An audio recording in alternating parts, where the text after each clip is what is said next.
Hello बच्चों, तो phase fourth में आ गए हम लोग। आज mid session grand revision test series का फेज फोर्थ है बेटा। तो 20 जनवरी हाँ फिजिक्स का पेपर आज तो आप जितना भी आपका 70% सिलेबस था उसका क्या है, मिक्स्ड है। तो बेटा अब ये टेस्ट जब शुरू हो गया तो अब इसके बाद बेटा ध्यान देना, अब इसके बाद हम लोग रिवीजन टेस्ट सीरीज पे रहेंगे। देखिए ये 30 जनवरी से शुरू हो रही है टेस्ट सीरीज। हाँ 30 जनवरी से, ठीक है बेटा, ध्यान दीजिए। 30 जनवरी SGRTS मतलब जो आप जानते हैं पिछले साल भी इसी समय शुरू हुआ था। हाँ पिछले साल भी बहुत ही अच्छी टेस्ट सीरीज है, बच्चों ने बड़ा अच्छा इस पर रिस्पॉन्स करते हैं, बहुत अच्छा इसका रिजल्ट होता है। तो इस टेस्ट सीरीज को जरूर ज्वाइन करें बेटा। SGRTS मतलब Gurukul revision test series starts from 30 January.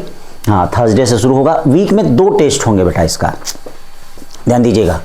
Week में 2 टेस्ट होंगे इसके, जिसमें एक जो अभी इधर के जो सिलेबस बचे हुए हैं वह, और बाकी जो पुराने सिलेबस कवर हो चुके हैं। जैसे कैसे क्या कहने का मतलब है, सपोज करिए जैसे मान लीजिए एक टेस्ट मैं आपको बता रहा हूं जो 30 जनवरी को होने वाला है। तो देखो फिजिक्स में NCERT class 11 chapter number 4 NLM। फिर उसके बाद जैसे मान लीजिए ये एक देखिए, एक थर्सडे और संडे या Wednesday Sunday, Thursday Sunday, Wednesday Sunday, यही टेस्ट है। फिर उसके बाद ये टेस्ट जो है देखो 2 फरवरी को पड़ेगा। 2 फरवरी को आपका क्या है, फिर संडे रहेगा। तो उसमें आपका क्या है, इलेक्ट्रिक चार्ज एंड फील्ड है, इलेक्ट्रोस्टैटिक पोटेंशियल, ये पुराना जो हो चुका है ग्रेविटेशन है। तो इससे आपका होगा कि रिवीजन भी होता रहेगा, मतलब इस टेस्ट सीरीज से आपका रिवीजन भी होता रहेगा और आपका क्या है, जो चैप्टर अभी पढ़ाने को बचे हुए हैं, हाँ जो भी कुछ पार्ट बचे हुए हैं वो भी आपका कंप्लीट होता रहेगा। और ये करते आपका ये पूरा आपका फिर मॉडल टेस्ट पेपर में आ जाएगा, ये कन्वर्ट हो जाएगा मॉडल टेस्ट पेपर में। ठीक है, आप जानते हैं कि पेन पेपर मोड में परीक्षा होगी, तो पेन पेपर मोड में परीक्षा होगी तो अब इसके लिए इस टेस्ट सीरीज का महत्व बढ़ जाएगा। ठीक है ना बेटा।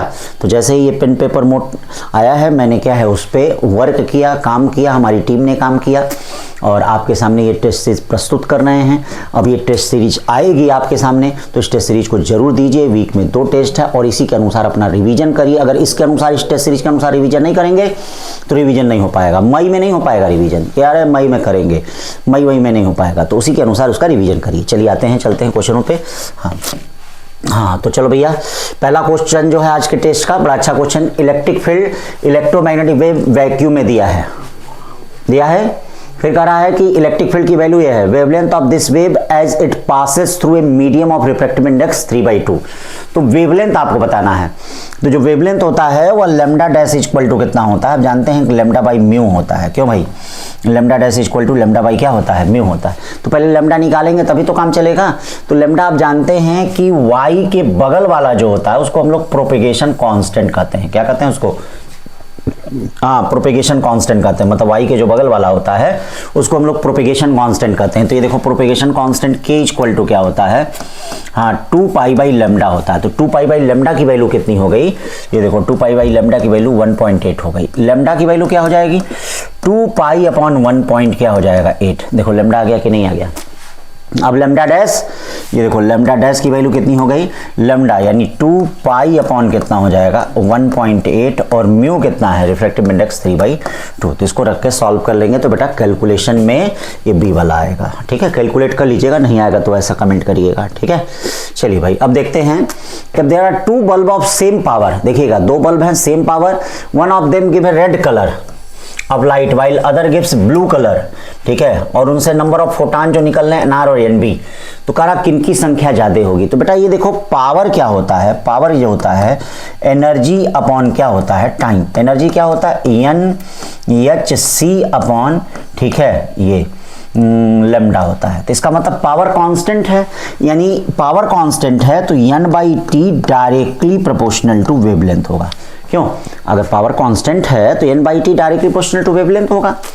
इसका मतलब क्या है, जिसकी वेवलेंथ ज्यादा होगी उसका फोटानों की संख्या क्या होगी, ज्यादा होगी। तो यहाँ पे बताओ किसकी वेवलेंथ ज्यादा है, रेड कलर की। तो रेड कलर के फोटान की संख्या जो है वह ज्यादा होगी। समझ रहे हो ना बात को। तीसरा, the radiation corresponding to 3-2 transition. देखिए 3 से 2 ट्रांजिशन हो रहा है। तो आप जानते हैं पहले में कितनी एनर्जी होती है, -13.6 होती है। दूसरे में कितनी होती है, -3.4 होती है। उसमें कितनी होती है, तीसरे में -1.51। तो ये ध्यान दीजिएगा, तीसरे से दूसरे में ट्रांजिशन हो रहा है। तो जब तीसरे से दूसरे में ट्रांजिशन हो रहा है तो ये बताओ एनर्जी डिफरेंस कितना हो जाएगा, ये बताओ एनर्जी डिफरेंस 3.4 माइनस 1.51, ठीक है ना भाई। तो इसमें से माइनस कर दीजिए, 1.51 को माइनस कर देंगे, 9 हो गया। फिर ये आपका क्या हो जाएगा, ये आपका 13 में से हट के 5 हो जाएगा, ठीक है, और 8 5 13।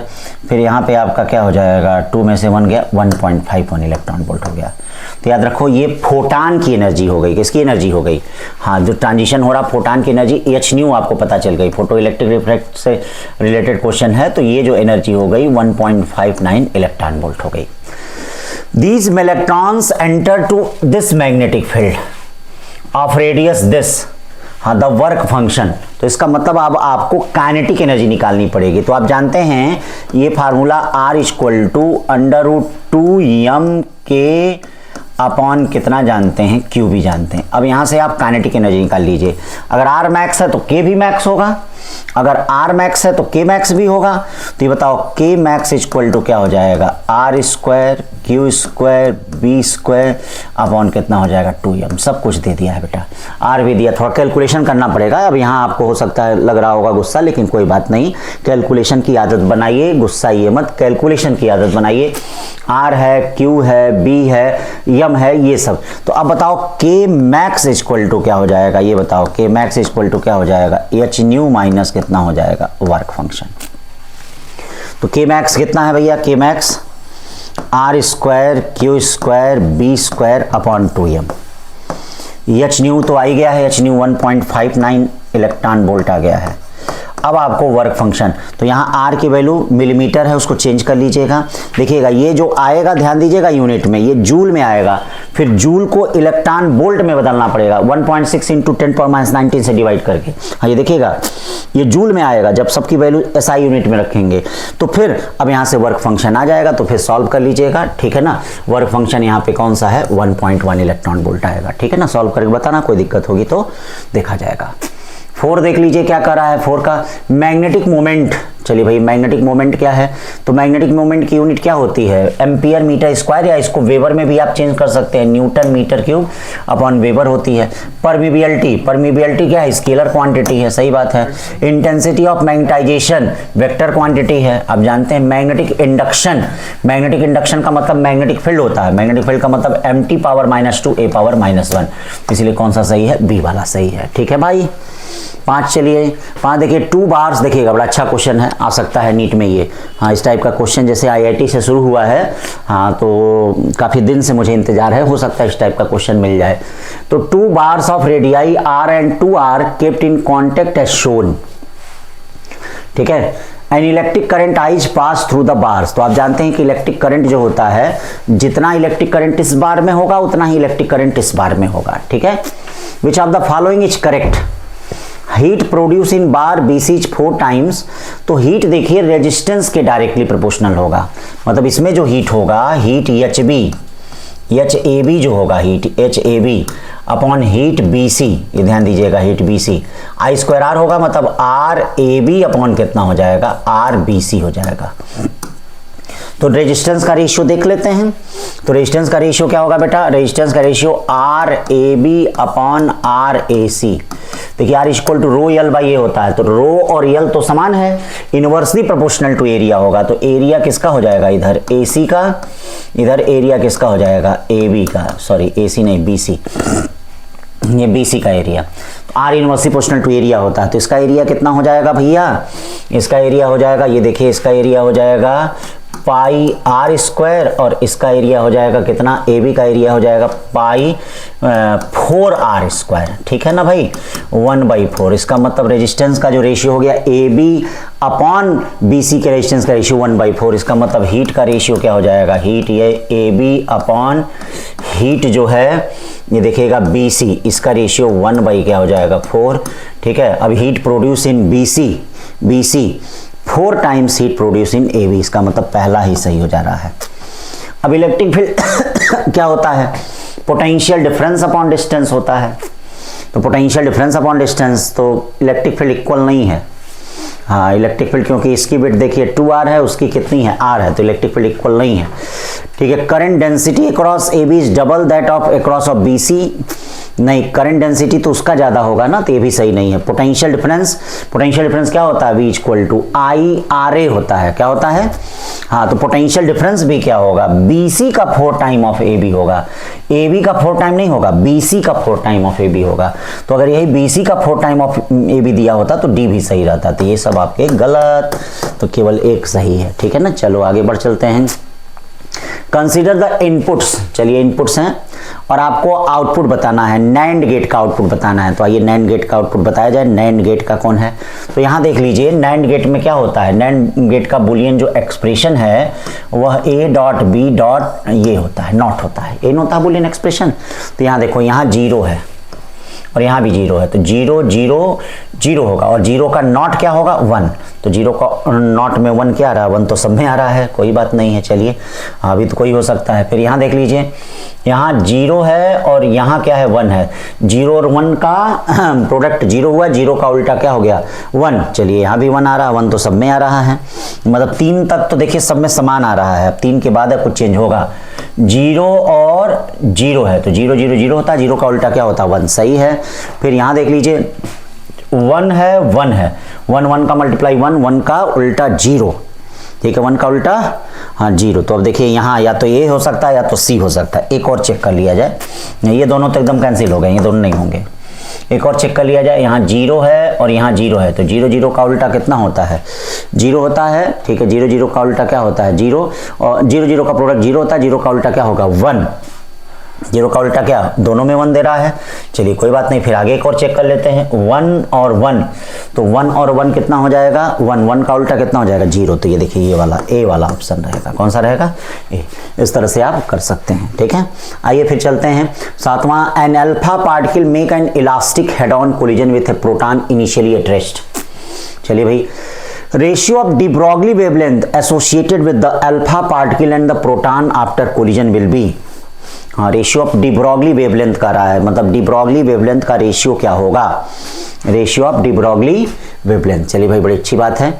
अब इसमें हम क्या करते हैं, ratio of de Broglie wavelength, आइए भाई, the alpha particle makes an elastic head on collision with a proton initially at rest.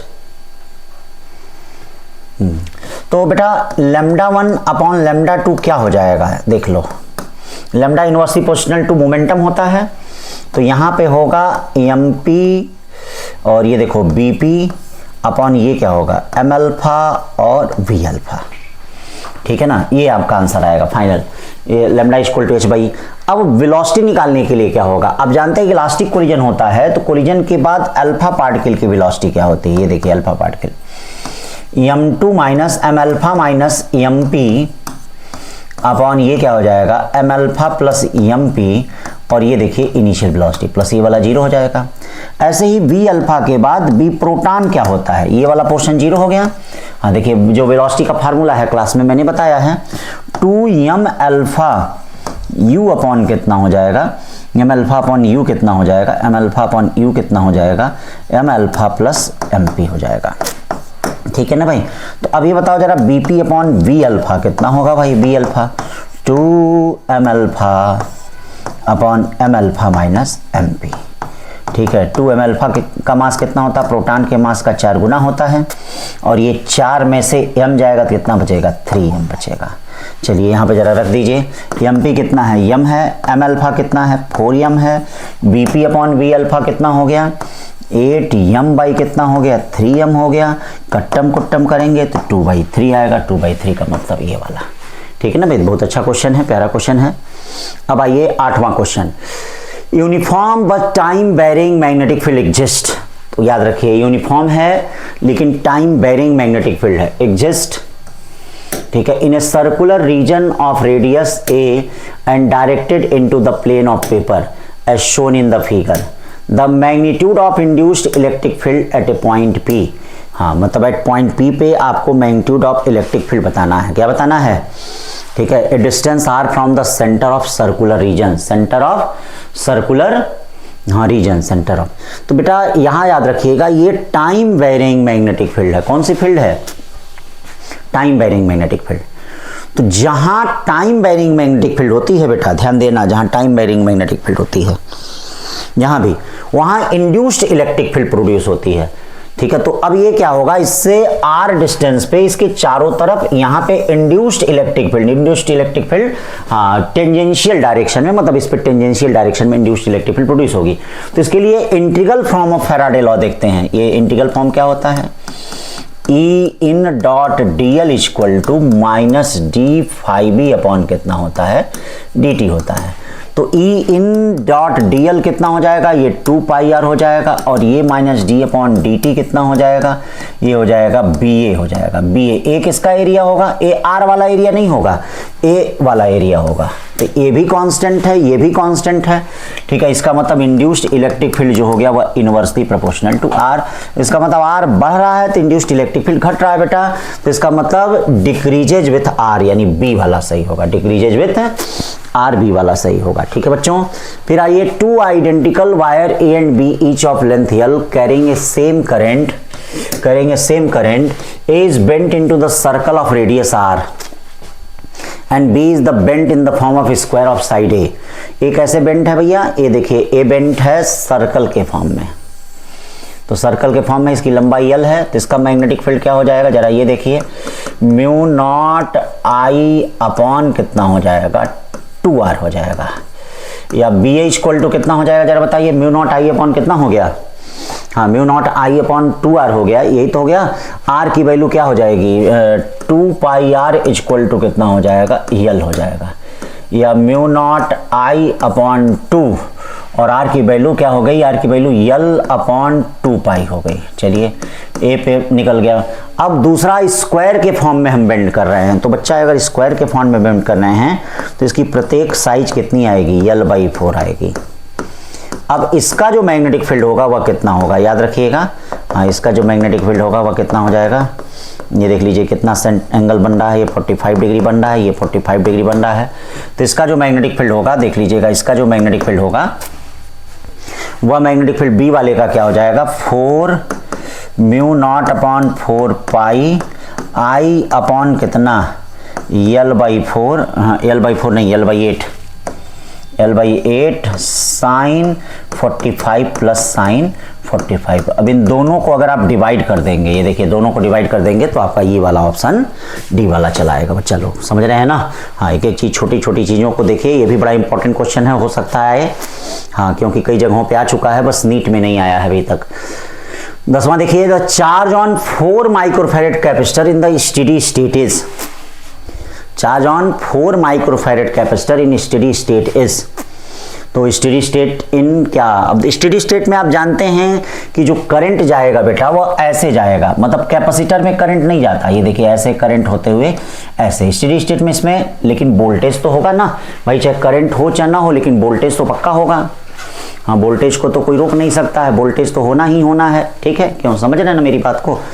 तो स्टेडी स्टेट में बेटा ये ध्यान दो, ये 10 वोल्ट है, तो इस पे देखो 5 वोल्ट आएगा, इस पे भी 5 वोल्ट आएगा, और यही 5 वोल्ट आपका इन दोनों पे होगा। तो पहले ये 4 और 2 सीरीज में है, 4 और 2 सीरीज में है, तो सीरीज में है तो इसका मतलब कितना हो जाएगा, 4 × 2 अपॉन कितना 6, यानी 8/6 का मतलब क्या हो जाएगा, 4/3 माइक्रोफैरेड, 4/3 माइक्रोफैरेड। अब 5 वोल्ट उसके क्रॉस है तो Q इक्वल टू क्या हो जाएगा, बोलो CS × V, CS कितना हो जाएगा, 4/3 × ये देखो 5, यानी 20/3 माइक्रोकूलम है कोई बच्चा, एकदम है, ए वाला है। चलिए 11 पे चलते हैं। Combination of M and N of NAND gates are shown, M और N NAND गेट में क्या शो कर रहा है, तो बेटा ये देखिए A है तो ये क्या होगा, A0 होगा, ये भी क्या होगा, हाँ B0 होगा, ये देखिए ये B0 होगा, ठीक है। तो अब ये B0 होगा, ये देखिए B0 होगा, ये क्या होगा, A है तो A0 होगा, क्यों A होगा। अब ये देखिए ये क्या करेगा, ये करेगा A0 B0 अब पूरा नॉट, ये ना कर देगा, तो इसको आप लोग क्या कर सकते हैं, A प्लस B पे नॉट, यानी बिना नॉट A प्लस B, यानी ये हो गया और गेट, क्या हो गया ये और गेट। और ये क्या होगा, A और B है तो ये आपका A.B पे क्या करेगा, नॉट करेगा, फिर ये A.B पे नॉट कर देगा, यानी A.B, ये आपका हो जाएगा एंड गेट, मतलब और गेट और एंड गेट हो गए, और गेट और एंड गेट हो गए। चलिए भाई फिर चलते हैं 12। 2 particle A1 A2 of mass M1 M2, M1 less than M2 है। देखना भाई M1 लेस देन M2 है। M1 क्या है? लेस देन क्या है? M2 है। ये देखिए M1 लेस देन M2 है। Have the same de Broglie wavelength, have the same de Broglie wavelength, then masses are in the, हाँ masses are in the same, then energy, then energy क्या होगा? तो बेटा अब यहाँ अगर सेम वेवलेंथ है तो डी ब्रॉगली वेवलेंथ आप ये फार्मूला जानते होंगे, H/√2m जानते होंगे, ठीक है, या इसी को हम लोग कहते हैं E इक्वल टू क्या हो जाता है? H²/2m लैम्डा का स्क्वायर। इसका मतलब जिसका मास कम होगा उसका एनर्जी ज्यादा होगा, क्यों? सही है ना? तो जिसका मास, इसका मास कम है तो इसकी एनर्जी, E1 वाले की energy of A1 is more, हाँ energy of A1 is more, यानी डी वाला होगा। चलिए 13 पे चलते हैं।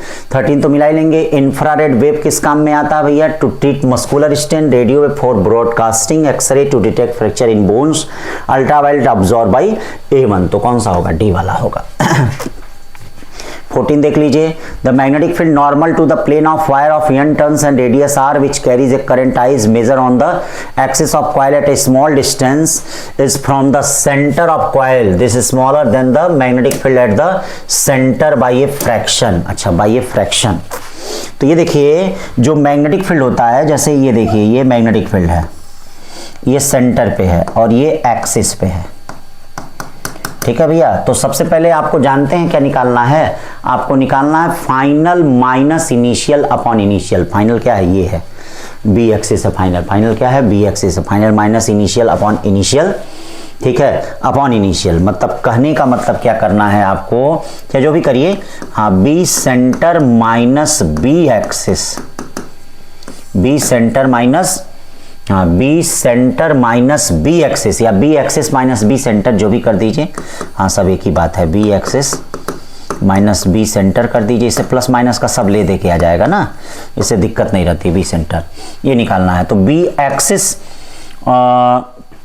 इसको करेंगे तो B axis upon B C -1 हो जाएगा, ठीक है ना भाई, ये चीज़ है। अब क्या B axis upon B C क्या होता है जरा याद करिए, 1 + x² अपॉन r²। r² का मतलब h² है क्या ये? हाँ h², r² पे 3/2 क्लास में बताया होगा हमने, -1। चूंकि अब देखिए h बहुत छोटा है, स्मॉलर है, तो आप यहाँ बाइनोमियल थ्योरम लगा दीजिए। क्या लगा दीजिए? बाइनोमियल। आइए लगाते हैं। 1 + 3/2 h। देखिएगा ये सब इंपॉर्टेंट है, ये सिलेबस के बाहर की चीज नहीं है, क्योंकि एनसीईआरटी में एक्सिस पे मैग्नेटिक फील्ड दिया गया है। हाँ तो इस टाइप के क्वेश्चन आ सकते हैं। -1, 1 से 1 कट गया, इसका मतलब 3/2 h²/r² है, कोई हाँ डी वाला है। चलिए फिर 14 के बाद 15 चलते हैं। Charge Q place at the each of the opposite corner of square, opposite corner of square. Charge Q place at the each of opposite corner of square. कौन रखा गया? Charge Q. ये रखा, देखिए रखा गया चार्ज क्यू प्लेस्ड, हाँ यहाँ, और चार्ज क्यू यहाँ रखा गया है, ठीक है।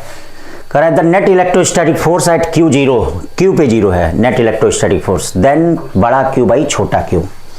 तो बड़ा Q बाई छोटा Q क्या हो जाएगा? देख लीजिए, कैपिटल Q बाई हाँ स्मॉल Q क्या हो जाएगा, ठीक है ना। तो अगर इसको Q बाई Q आपको निकालना है तो कोई बात नहीं, किसी एक पे आप नेट फोर्स 0 कर दीजिए, किसी एक पे आप नेट फोर्स क्या कर दीजिए, हाँ किसी एक पे नेट फोर्स 0 कर दीजिए। तो आइए इस पे नेट फोर्स 0 किया जाए, तो इस पे बताइए, इसके कारण इस पे फोर्स इधर होगा, F1 इक्वल टू कितना हो जाएगा? Q बाई अपॉन कितना हो जाएगा? L²। इधर कितना फोर्स हो जाएगा देखिएगा, F2 इक्वल टू क्या हो जाएगा? Q बाई कितना? L²। और ये देखिए ये कितना हो जाएगा? L√2।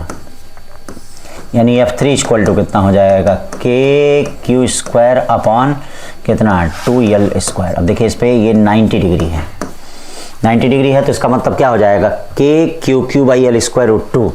ये देखिए KQ बाई L²√2, ये और ये सेम डायरेक्शन में होंगे, इसका मतलब KQ² बाई 2L² और प्लस क्या हो जाएगा? KQ by L²√2 equal to कितना हो जाएगा? 0। अब यहाँ से जब रेशियो निकाल लेंगे तो आपको निकल जाएगा कैपिटल Q बाई Q कितना? -2√2। ठीक है भाई, सॉल्व कर लीजिएगा। फिर देखिए क्या करा है, light strike a sodium surface causing photo electric emission, the stopping potential for ejected electron is 5 volt and the work function for sodium this, what is the wavelength of incident light. अब देखिए भैया इसके लिए एक ही formula आपके पास है, E B naught equal to H nu minus minus कितना work function. E B naught को आप लिख सकते हैं 5 इलेक्ट्रॉन वोल्ट लिख सकते हैं, इसको 1240 अपॉन लैम्डा नैनोमीटर में निकालना है आंसर, ये कर सकते हैं। हाँ ये इलेक्ट्रॉन वोल्ट में ही आएगा, माइनस वर्क फंक्शन क्या कर सकते हैं 2.2 इलेक्ट्रॉन वोल्ट। ध्यान दीजिएगा अगर ये एंगस्ट्रॉम में रहता है तो 12,400 करते हैं, और जब इसमें है तो 1240 अपॉन लैम्डा माइनस 2.2 कर देंगे। अब इसको सॉल्व कर लीजिएगा तो आ जाएगा बी वाला, ठीक है ना। हाँ किसी का कोई आंसर ना आए तो उसको भाई कमेंट करिएगा, ठीक है ना। अब यहाँ पे थोड़ा सा क्या जल्दी जल्दी में हो जाता है।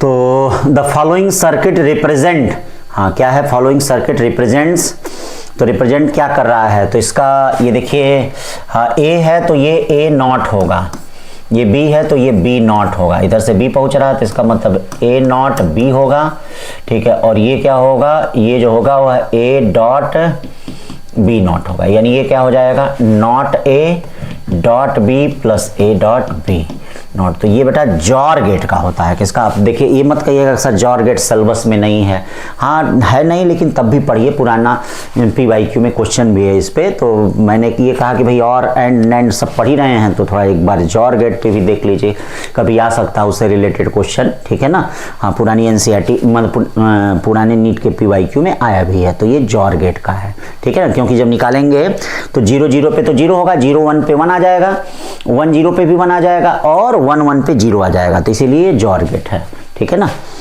तो ये देखिए यहाँ पे 18 करा, the nature of impedance of LCR circuit at resonance is pure, ना प्योर इंडक्टिव थोड़ा प्योर रेजिस्टिव होता है, ठीक है। दूसरा करा the phase angle between E and I in the RLC circuit resonance is 0, हाँ सही है। हाँ जब रेजोनेंस होता है तो वोल्टेज और करंट के बीच का फेज क्या होता है 0 होता है, बहुत सही है ये।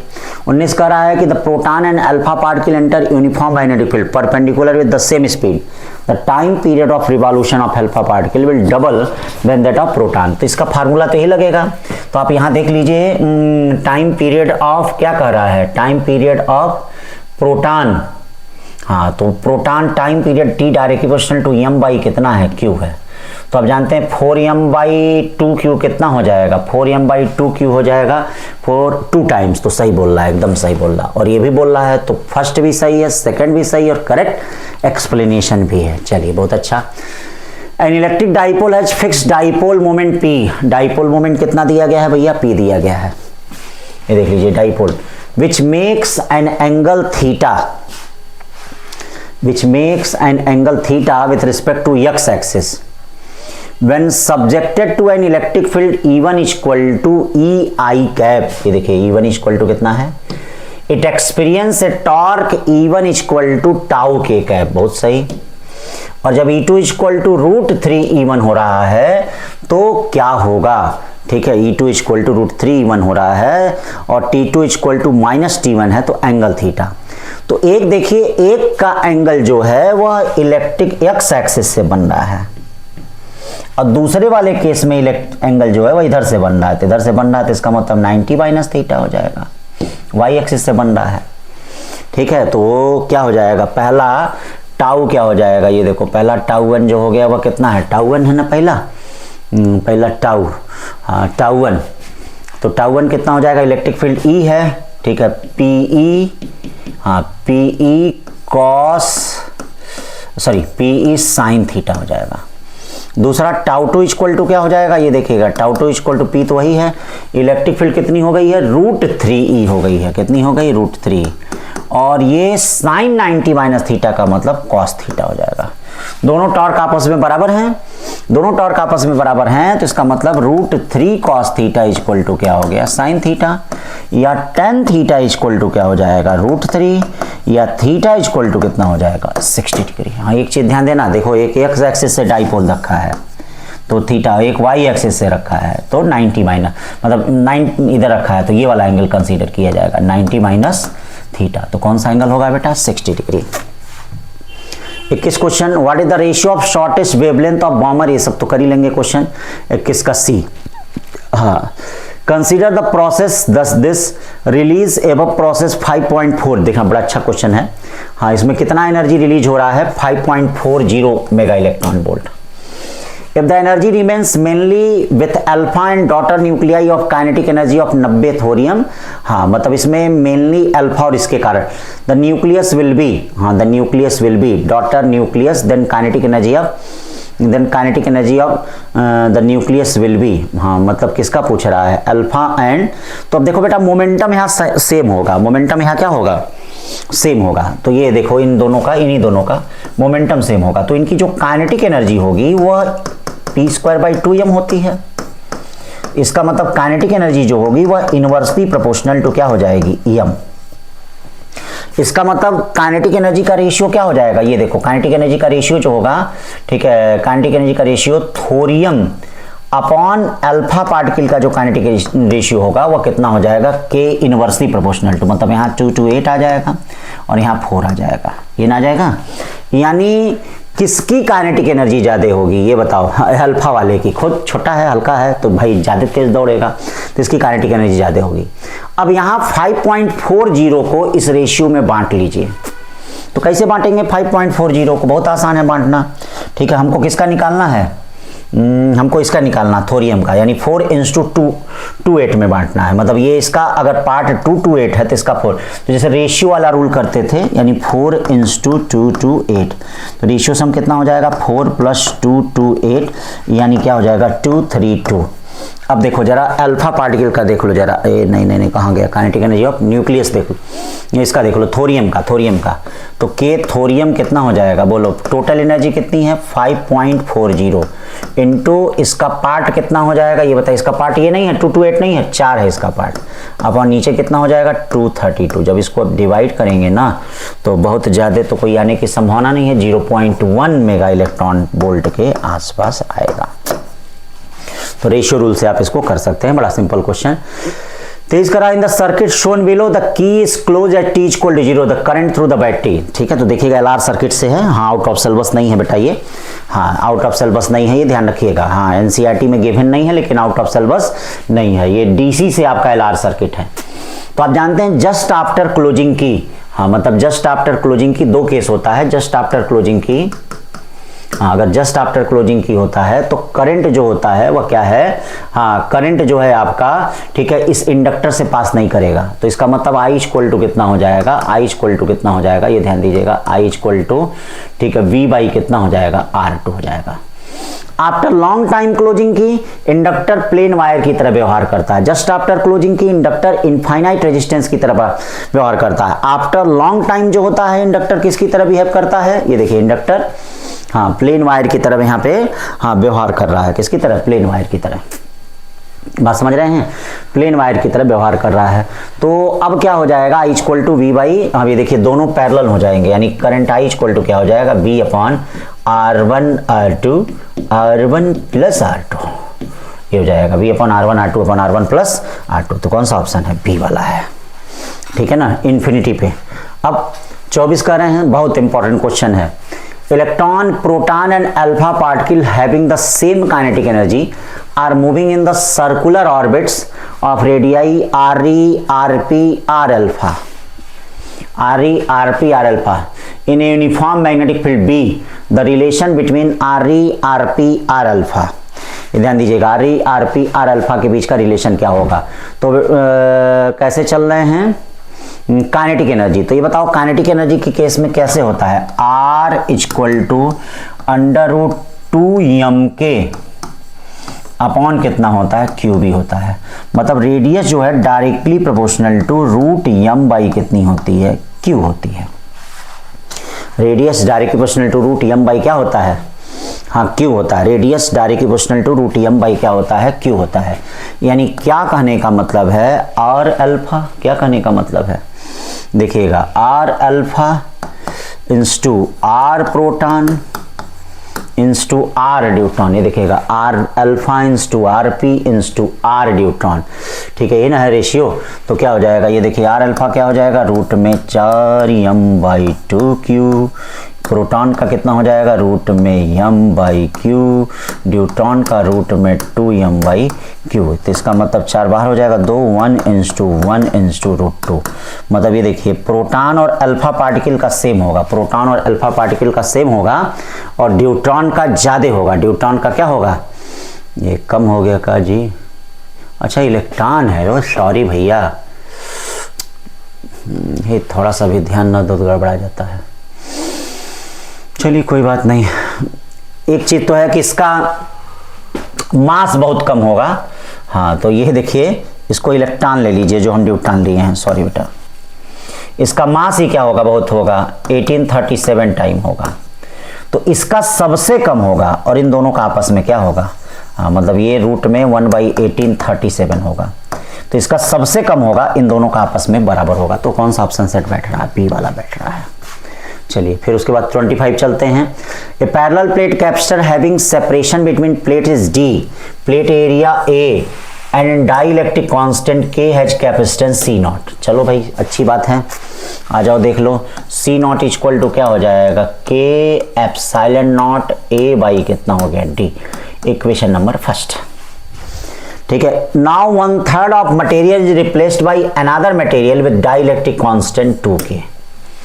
1/3 मतलब कैपेसिटर के अंदर का जो 1/3 है वह किससे हो गया, डाइलेक्ट्रिक मीडियम K से हो गया, मतलब D/3। और ये जो हो गया 2 कैपेसिटेंस 1 एरिया A/3 2K और 2/3 ये जो हो गया वह 2/3 नहीं एरिया में कर रहा है क्या, they are 2 capacitance 1 area 1/3A, हाँ 1/3A एरिया में कर रहा है, एरिया में। तो एरिया में देखिए कितना हो जाएगा, एरिया में इस तरह से ऐसे कर सकते हैं, हाँ एरिया में ये हो गया, हाँ ये आपका हो गया, ये हो गया A/3 एरिया और ये कितना हो गया 2A/3 एरिया। 2A/3 एरिया में K है डाइलेक्ट्रिक मीडियम, इसमें कितना है 2K है, इसमें कितना है 2K है। ठीक, फिर करा अब कैपेसिटेंस C हो जा रहा, तो कोई बात नहीं है, ये दोनों आपस में पैरेलल होंगे, डिस्टेंस तो प्लेटों के बीच का वही है। तो इसका मतलब ये क्या हो जाएगा 2K epsilon not A/3D plus यहाँ क्या हो जाएगा K एप्सिलॉन नॉट एरिया है 2A/3 क्या हो गया D हो गया। अब चलो भैया दोनों 3 है, 2 कितना हो गया, C equal to 4/3 K epsilon naught A/D। K epsilon naught A/D को क्या कहेंगे, C नॉट कहेंगे, तो 4/3 C नॉट होगा। दोनों का रेशियो पूछ रहा है तो 4/3 कोई ऑप्शन है, एकदम है। ठीक है भाई, चलिए 26 क्वेश्चन चलते हैं, क्या कर रहा है। In the ground state of hydrogen atom the electron has total energy minus kinetic. आप जानते हैं काइनेटिक एनर्जी क्या होती है, माइनस टोटल एनर्जी होती है, तो ये काइनेटिक एनर्जी हो जाएगी। फिर आप रो और टी के बीच का, आप जानते हैं कि सेमीकंडक्टर का टेम्परेचर बढ़ाते हैं तो उसकी कंडक्टिविटी घटती है, सॉरी रेजिस्टिविटी घटती है, कंडक्टिविटी बढ़ती है, तो ये आपका रिलेशन होगा। CNCERT में दिया भी है C वाला। Energy stored in the inductor of 210 ampere 100 joule, सही बात है। हाँ energy difference E equal to कितना हो जाएगा, हाफ Li² हो जाएगा, कितना हो जाएगा Li²। Energy stored in inductor is directly proportional to its inductance. हाँ सही बात है, दोनों सही है, फर्स्ट भी सही है, सेकंड भी सही है, हाँ करेक्ट एक्सप्लेनेशन भी है। 29 करा है, current I flow through a close loop as shown in the figure. Current I flow through a close loop as shown in the figure. Shown in the figure क्या है, तो अब सबसे पहले देखो इसमें 2 पार्ट है, एक सेमी सर्कुलर मतलब एक सर्कुलर पार्ट भी है, तो ये एंगल कितना सबटेंड कर रहा है 2π - 2 थीटा।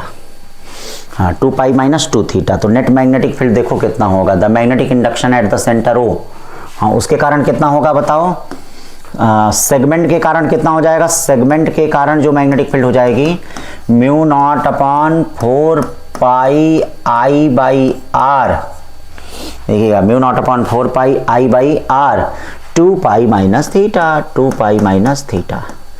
अब ये देखो ये फाइनाइट वायर हो गया, फाइनाइट वायर के कारण कितना हो जाएगा, देखना ये डिस्टेंस आपको निकालनी पड़ेगी, ये थीटा होगा, ये थीटा होगा, ये r है, तो ये पीला वाला डिस्टेंस ये कितना हो जाएगा r cos थीटा हो जाएगा।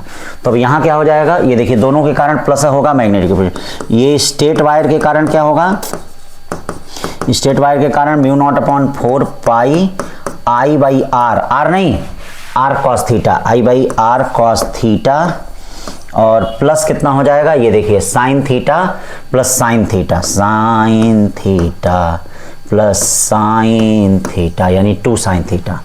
तो ये क्या हो जाएगा, इसको और थोड़ा सॉल्व कर लो, mu naught upon 4 pi R I, ये sine theta upon cos theta कितना हो गया 2 tan थीटा हो गया। चलिए अब नेट मैग्नेटिक फील्ड क्या होगी, दोनों को सम करेंगे, mu naught upon 4 pi I by R बाहर हो गया, क्या बचा 2 पाई माइनस थीटा और plus 2 tan theta, 2 tan theta. नहीं आ रहा है क्या भाई कोई? अच्छा 2 भी कॉमन कर लिए हैं ये साहब, 2 भी कॉमन कर लिए हैं। एक मिनट सॉरी, यहाँ 2 पाई माइनस 2 थीटा होगा बच्चा लोग, यही सब छोटा छोटा गलता हो जाता है। हाँ 2 पाई माइनस 2 थीटा, ये देखिए 2 थीटा, 2 भी कॉमन कर लेंगे तो कौन सा ऑप्शन मिल जाएगा, डी वाला। चलिए 30 इनफाइनाइट लाइन चार्ज प्रोड्यूस इतना, ये तो कर ही लेंगे, इक्वल टू 2 के लैम्डा बाई आर, हाँ डी वाला आएगा। ठीक है, particle of mass same at rest decay into 2 particle of mass M1 having non zero velocity, the ratio of de Broglie wavelength. तो अब क्या होगा, इनका मोमेंटम सेम होगा भैया, अगर रेस्ट पे है तो एक्सप्लोड जब हो रहा है तो इनका मोमेंटम सेम होगा, तो मोमेंटम सेम होगा तो इनका डी ब्रोगली वेवलेंथ भी सेम होगा, डी ब्रोगली वेवलेंथ भी सेम होगा। 32 का रहा है, the below is a plot binding energy per nucleon against the nuclear masses. तो अब देखिए लाइट न्यूक्लियाई क्या करते हैं, फ्यूज होते हैं, मतलब A प्लस B जो होगा वह C के बराबर होगा, साथ में एनर्जी भी निकलेगी, और हैवी न्यूक्लियाई स्प्लिट करते हैं, फिजन होता है, यानी F इक्वल टू क्या होगा D प्लस E भी होगा, साथ में एनर्जी भी मिलेगी। तो कौन सा ऑप्शन हो जाएगा इसमें, A वाला। फिर उसके बाद देखिए short bar magnet placed with its axis 30 degree with uniform external magnetic field experience A torque the magnetic moment, तो टाउ इक्वल टू कितना हो जाएगा आप जानते हैं mb साइन थीटा, इसको रखेंगे तो बी वाला ऑप्शन आ जाएगा। In the below circuit the current in each resistance, तो ये देखिए जितना इसका पोटेंशियल उतना इसका पोटेंशियल है, तो पोटेंशियल डिफरेंस 0, तो करंट 0, वही सेम हाल यहाँ भी है, करंट 0, सेम हाल यहाँ भी है, करंट क्या 0। ठीक है, पोटेंशियल डिफरेंस 0 तो current 0। A beam of unpolarised light of intensity I naught passes through the polaroid A, ये देखिए पोलराइड ए दिया है, टू इस पोलराइड से क्या है आई नॉट पास कर रहा है। ठीक है, अब यहाँ इंटेंसिटी इसकी कितनी हो जाएगी आई नॉट बाई 2 हो जाएगी।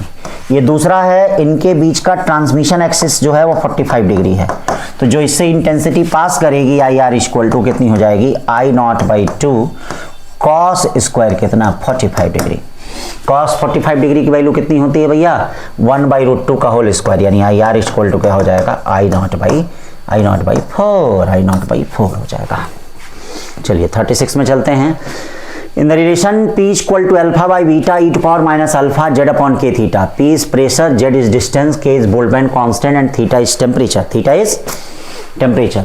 The dimensional formula of beta will be, तो आप याद रखिएगा हाँ, जब भी एक्सपोनेंशियल आता है तो जो ई का पावर होगा उसका डायमेंशन किसके इक्वल होता है 1 के, मतलब अल्फा जेड, ये ध्यान दीजिएगा alpha Z upon K theta जो होगा 1 के। अल्फा इक्वल टू के थीटा क्या होता है एनर्जी ml2 t पावर -2, और जेड का मतलब यल, यानी ये क्या हो गया ml t power -2, ml t power -2। और देखो जो उसका होता है, अब P इक्वल टू क्या हो जाएगा, ध्यान दो P इक्वल टू क्या हो जाएगा अल्फा बाई बीटा, या बीटा इक्वल टू क्या हो जाएगा अल्फा बाई पी। अल्फा बोलो कितना है अल्फा आया है ml t पावर -2, प्रेशर कितना है ml-1 t पावर -2, ये कटम क्या बचा l स्क्वायर, तो l स्क्वायर कोई है ये वाला है, ए वाला है। 37 का रहा है कि ये ऑब्जर्वेशन दिया है सरफेस टेंशन में पॉसिबल एरर निकालना है। चलिए ठीक है निकाल देंगे। पॉसिबल एरर कितना हो जाएगा delta T upon T equal to क्या हो जाएगा delta D upon D plus कितना 100 कौन करेगा 100। और ये देखिए कैलकुलेशन करना पड़ेगा आप लोगों को, डेल्टा एच अपॉन एच देखिएगा परसेंटेज एरर सिलेबस में है, हाँ नई एनसीईआरटी में नहीं है लेकिन सिलेबस में है, तो इसीलिए मैंने क्वेश्चन दे दिया है। हाँ वो क्वेश्चन का इसी टाइप का आएगा ही। अब देखिए जो डायमीटर में एरर होता है वही रेडियस में भी एरर होता है। वैसे डायमीटर ही दिया है तो कुछ करने की जरूरत ही नहीं है। इसमें देखो कितने का एब्सोल्यूट एरर होगा डायमीटर में, 0.01 अपॉन डी कितना है 1.25 इंटू 100, ठीक है, प्लस एच में कितना होगा, इसमें भी 0.01 ये देखो 0.01 अपॉन 1.45, ऊपर भी 10 पावर -2 करोगे उससे कोई फर्क पड़ेगा नहीं। अब प्लस इसमें कितना है जी में ये देखो इसमें भी 0.01 का ये एब्सोल्यूट एरर है 9.80 इंटू 100, सब सॉल्व करोगे तो 1.5 के आसपास आएगा। 38 देख लीजिए, a particle move along the side A B B C C D. 38 कैसे हो गया, 35 36, अच्छा चले 36 37 38 होता है। हाँ देखो कैलकुलेशन गड़बड़ हो जा रहा है। Particle moves along the side A B B C C D of the square of side 25 metre, velocity 15 metre per second. तो ये देखिए ये 25 मीटर है, ये भी 25 मीटर है, ये भी 25 मीटर है। इट्स एवरेज वेलोसिटी, तो बेटा एवरेज वेलोसिटी क्या होता है, एवरेज वेलोसिटी होता है displacement upon total time, displacement upon, तो ये बताइए डिस्प्लेसमेंट कितना हो जाएगा, ए और डी के बीच का डिस्प्लेसमेंट कितना हो जाएगा। हाँ डिस्प्लेसमेंट अपॉन टोटल, हाँ टाइम, ये डिस्प्लेसमेंट, तो ये देखिए डिस्प्लेसमेंट यहाँ जो हो जाएगा वो 25 मीटर हो जाएगा। कितना हो जाएगा और टाइम कितना होगा ये बताइए। ये डिस्टेंस 75 मीटर कितने से चल रहा है, 15 मीटर पर सेकेंड से, तो 75 अपॉन 15 टाइम इक्वल ये क्या हो जाएगा 5 सेकेंड, ठीक है, मतलब पूरे जर्नी का समय जो हो गया 5 सेकेंड। एवरेज वेलोसिटी क्या होता है, displacement upon total time, total time कितना हो गया 5, यानी 5 मीटर पर सेकेंड। छोटी छोटी बातें। 39 करा है कि कौन तेज चल रहा है, तो भाई एक्सटी ग्राफ है, तो ये देखिए इसका स्लोप जो है इसके स्लोप से ज्यादा है, θ1 is greater than θ2, θ1 is greater than θ2, इसका मतलब P वाले की स्पीड जो है Q वाले की स्पीड से ज्यादा है, ठीक है, यानी both P and Q move with the uniform speed, हाँ मतलब अपनी इंडिविजुअल यूनिफॉर्म स्पीड है, ठीक है, but the speed of P is more than हाँ Q, हाँ दोनों की अलग अलग हाँ यूनिफॉर्म है। जैसे ये भी आपका 30 मीटर पर सेकंड से अगर चल रहा होगा तो ये 10 मीटर पर सेकंड से चल रहा होगा, हाँ ठीक है। अब देखिए इसके बाद 40 पे आते हैं। An object move with the speed इतना, where B is instantaneous speed, the time taken by object to come to rest, हाँ तो रेस्ट इसका मतलब रेस्ट तभी आएगा जब उसकी फाइनल वेलोसिटी क्या होगी 0। तो अब इसके लिए क्या करोगे, db is equal to db upon क्या चलोगे v पे हाफ, और माइनस क्या चलोगे 2.5 dt। चलो भाई जरा इंटीग्रेट करो, ये कहां से कहां तक 6.25 से 0 तक हो गया, और ये क्या ये 0 से t तक हो गया। चलो इसको सॉल्व करो, v पे माइनस हाफ का मतलब v पे हाफ अपॉन हाफ, लिमिट कहां से कहां तक 6.25 से लेके 0 तक, और ये कितना हो गया -2.5 t हो गया। सॉल्व कर लीजिए, इसको सॉल्व करेंगे तो यहाँ रखेंगे तो यहाँ पे आएगा 5 आएगा, पूरा रखेंगे तो 6.25, तो t की वैल्यू कितनी आ जाएगी 2 सेकेंड आ जाएगी। सॉल्व कर लीजिए इसको। 40 के बाद 41, water fountain on the ground sprinkle water all around if the speed of water coming out of the fountain is v, the total area around the fountain gets wet, ठीक है। तो अब क्या है, जैसे मान लीजिए यहाँ से फाउंटेन निकल रहा है, इधर भी फेंक रहा है, इधर भी फेंक रहा है, चारों तरफ, हाँ तो आपको बताना है कितना एरिया होगा ये, तो जितना इसका मैक्सिमम रेंज होगा वही इसका रेडियस का काम करेगा। क्यों भाई काम करेगा, तो ये बताओ आर मैक्स क्या हो जाएगा, आर मैक्स हो जाएगा यू स्क्वायर बाई कितना g, या एरिया मैक्स कितना हो जाएगा, एरिया मैक्स कितना हो जाएगा पाई आर मैक्स का क्या होल स्क्वायर, या पाई यू पे 4 अपॉन कितना जी का स्क्वायर, पाई यू पे 4 अपॉन कितना हो जाएगा, पाई यू पे 4 अपॉन हाँ जी का स्क्वायर, पाई यू पे 4 अपॉन क्या हो जाएगा जी का square. 42 a boy playing on the roof of a 10 metre high building throw ball with speed of 10 metre per second. ये देखिए यहाँ से एक बॉल को कितने से 10 मीटर पर सेकेंड की स्पीड से क्या है फेंक रहा है, कितना एंगल पे फेंक रहा है, at an angle of 30 degree, at an angle of 30 degree. How far from the throwing point will be ball be at the height of 10 metre from the हाँ ग्राउंड, मतलब यहीं 10 मीटर फ्रॉम द ग्राउंड यहीं पे है, समझ लीजिएगा, ठीक है। हाउ फॉर रेंज निकालना है, तो रेंज के लिए क्या होगा, R equal to U square, ठीक है, 2 साइन थीटा, या U square sine 2 theta upon कितना हो जाएगा जी, यू स्क्वायर क्या है 10 10 100 है, साइन 2 थीटा का मतलब साइन 60 हो गया, अपॉन जी का मतलब क्या हो गया 10 हो गया, तो 10 से ये 10 हो गया, साइन 60 कितना होता है √3/2 होता है, यानी 5√3, 5√3 का मतलब 8.66 मीटर। देखना यहीं से यहीं तक फेंकना है। हाँ 43 two paper screen A and B are separated by a distance. देखिएगा टू पेपर स्क्रीन है, a bullet A and B hole is B is 40 centimetre. हाँ ये यहाँ होल बी ए है, होल ए है, यहाँ से एक बुलेट जा रही है और ऐसे निकल जा रही है, ठीक। The time of hitting A then the velocity of bullet A, ठीक है। If the bullet is travelling horizontal at the time of hitting A then the velocity of bullet. तो ये बताइए इनकी ये हाइट दे दिया है, ये 40 सेंटीमीटर दे दिया है, ये भी दे दिया है 200 सेंटीमीटर दे दिया है, क्या दे दिया है 200 सेंटीमीटर। तो आपसे कहा जा रहा है कि किस वेलोसिटी से ये यहाँ से निकला होगा, क्यों। Then the velocity of bullet at A, यही। तो इसके लिए आप क्या जानते हैं हॉरिजेंटल प्रोजेक्टाइल का half G X square upon कितना यू स्क्वायर, ठीक है। अब आप देखिए ये दे दिया है 200 सेंटीमीटर, ये 40 सेंटीमीटर दिया है, 40 इंटू 10 टू पावर माइनस क्या कर लेंगे 2, 1/2। जी कितना दिया है 10, यक्स कितना है 200, तो 200 इंटू 10 टू पावर माइनस 2 का whole square upon U square. इसको सॉल्व कर लीजिए, यहाँ से यू की वैल्यू निकल जाएगी। यू की वैल्यू जो आनी चाहिए वो कितनी आनी चाहिए 700 मीटर पर सेकेंड। फिर देखिए क्या कर रहा है, particle of mass 2m, m and m are respectively, ठीक है। कहा जा रहा है क्या हो जाएगा इसमें। तो बेटा एक बात याद रखिए, ये 2m और m है, इसके बीच ग्रेविटेशनल अट्रैक्शन फोर्स इधर लगेगा, और m और m है, इसके बीच ग्रेविटेशनल अट्रैक्शन फोर्स इधर लगेगा।